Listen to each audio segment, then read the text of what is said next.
MDH biryani masala సాంప్రదాయక బిర్యానీ యొక్క అసలైన రుచి. ప్రతినిధి రంజిత్ కూడా మనకి లైవ్ లో అందుబాటులో ఉన్నారు మరింత సమాచారంతో. రంజిత్, ఏంటి మీరు ఎక్కడున్నారు, ఏంటి ఏం జరుగుతోంది, ఎంత యాక్టివ్ పార్టిసిపేషన్ ఉంది లోకలెట్స్ నుంచి అక్కడ?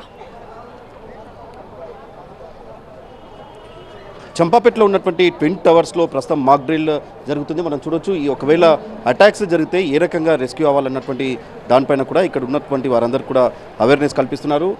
డమ్మీ బాంబ్స్ని పేల్చారు. బాంబ్స్ పేల్చిన తర్వాత ఇక్కడ ఉన్నటువంటి సహాయక సిబ్బంది వెంటనే లోపలికి వెళ్ళి ఏ రకంగా వారిని ఏ రకంగా బయటికి తీసుకొచ్చారన్నటువంటి వాటిపైన కూడా కొంత అవగాహన కల్పిస్తున్నారు.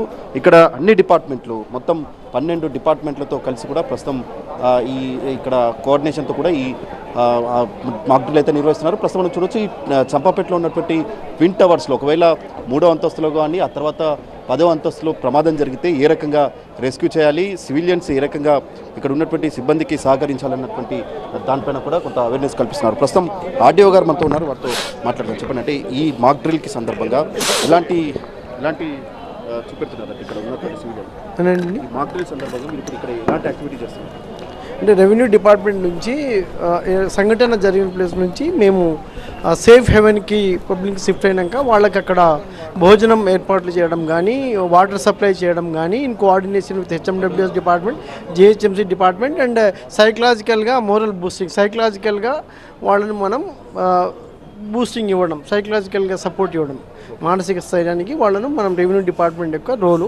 మొత్తం అన్ని డిపార్ట్మెంట్ కూడా మేము fire and safety disaster response and safety services coordinate అయితే వాళ్లకు సమాంతరంగా మేము మిగిలిన అన్ని డిపార్ట్మెంట్ కూడా సమన్వయపరచుకోవడానికి మేము on behalf of state government and ఈ కార్యక్రమం ద్వారా మేము టేకప్ చేస్తాం. ఓకే, మనం చూడొచ్చు, ప్రస్తుతం ఇక్కడ అన్ని డిపార్ట్మెంట్లకు సంబంధించిన సమన్వయంతో కూడా ఈ మాక్ డ్రిల్ని నిర్వహిస్తున్నారు. ఇక్కడ డమ్మీ బాంబ్స్ పేల్చిన తర్వాత లోపల గాయాలతో ఉన్నటువంటి వారిని ఏ రకంగా రెస్క్యూ చేయాలి, ఇక్కడ అన్ని డిపార్ట్మెంట్ల మధ్య కోఆర్డినేషన్ ఏ రకంగా ఉండాలి, ఇక్కడ రెస్క్యూ చేసినటువంటి సిబ్బందిని త్వరితగతిన ఇక్కడికి హాస్పిటల్ని ఏ రకంగా చేర్చాలి, ఇలా అన్ని డిపార్ట్మెంట్కి సంబంధించిన అధికారులు, ఇక్కడ ఫైర్ అధికారులు నోడల్ అధికారిగా ఉంటూ ఈ మొత్తం మిగతా డిపార్ట్మెంట్ల అధికారులను సమన్వయం చేసుకుంటూ కూడా ఒకవేళ ఇన్సిడెంట్ జరిగితే ఏ రకంగా రెస్క్యూ చేయాలన్నటువంటి దానిపైన కూడా ఇక్కడ సివిలియన్స్కి అవగాహన కల్పిస్తున్నారు. పూర్తిగా దాదాపు 2 ఫ్లోర్లలో కూడా ఈ డమ్మీ బాంబ్స్ పేల్చారు. సెకండ్తో పాటు 4th ఫ్లోర్లో ఈ బాంబ్స్ పేల్చారు. అందులో ఉన్నటువంటి వారందరూ ఏ రకంగా ఇంజురీస్ ఉంటాయో వారందరినీ కూడా ఇక్కడ నుండి త్వరితగతిన రెస్క్యూ చేసేటువంటి క్రమంలో ఫైర్ కావచ్చు, ఆ తర్వాత పోలీసు, మున్సిపల్, ఆ తర్వాత ఇక్కడ రెవెన్యూ అధికారులు ఏ రకంగా సమన్వయం చేసుకోవాలన్నటువంటి దానిపైన కూడా ప్రస్తుతం ఇక్కడ అవేర్నెస్ కల్పిస్తున్నారు. ఈ ట్విన్ టవర్స్ వద్ద చూసేందుకు చాలామంది సివిలియన్స్ వస్తున్నారు. ఎందుకంటే ఈ మాక్ డ్రిల్ ఏ రకంగా నిర్వహిస్తారన్నటువంటి దానిపై కూడా ఇక్కడ ప్రధాన ఉద్దేశం సివిలియన్స్కి కొంత అవగాహన కల్పించడం. సో ఇదే క్రమంలో పెద్ద ఎత్తున ఇక్కడికి వచ్చినటువంటి సివిలియన్స్కి కూడా ఈ మాక్ డ్రిల్ ద్వారా ఒకవేళ అటాక్స్ జరిగితే ఏ రకంగా బయటపడాలన్నటువంటి దానిపైన కూడా ఇక్కడ అవగాహన కల్పిస్తున్నారు.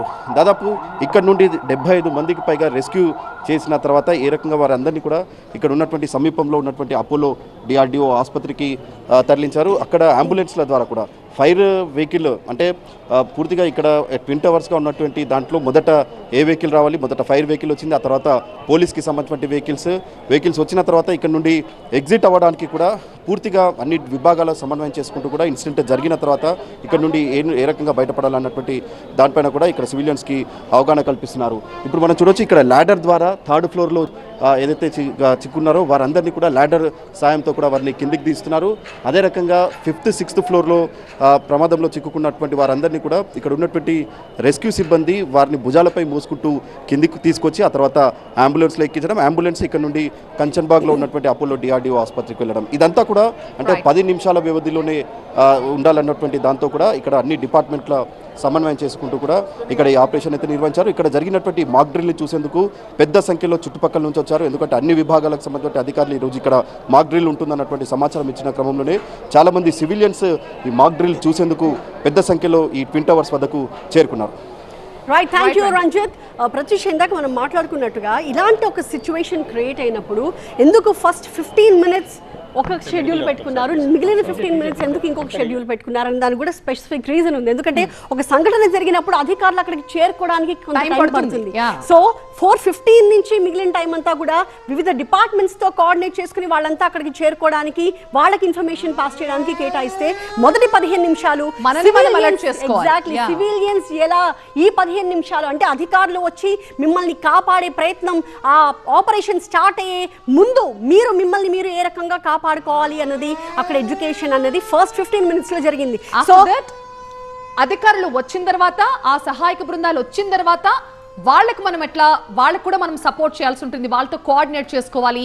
గాయపడ్డ వాళ్ళకి మనం కూడా అవసరమైతే వాళ్ళకి సహాయం చేయాల్సి ఉంటుంది. అలాగే చాలా మంది ఇలాంటి సందర్భాల్లో వెంటనే లిఫ్ట్ ఎక్కేస్తూ ఉంటారు తొందరగా బిల్డింగ్ దిగడానికి. బట్ ఇలాంటి సందర్భాల్లో లిఫ్ట్స్ ని అస్సలు యూజ్ చేయకూడదు. సో ఇలాంటి బేసిక్ థింగ్స్ ఖచ్చితంగా మనం తెలుసుకోవాల్సిందే.